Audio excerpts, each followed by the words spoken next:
ang ating Pangulo na pakiusapan po sila.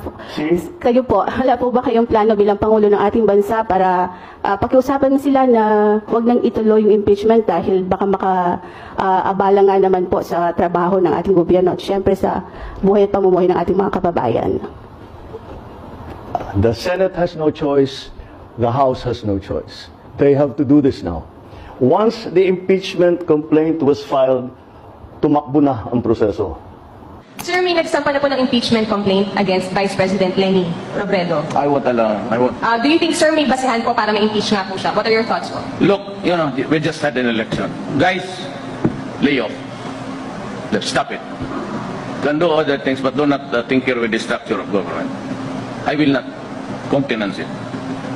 Elected yung tao. So, why do you have to sit just because it keeps on harping on me? Yeah, this is democracy. It's freedom of speech.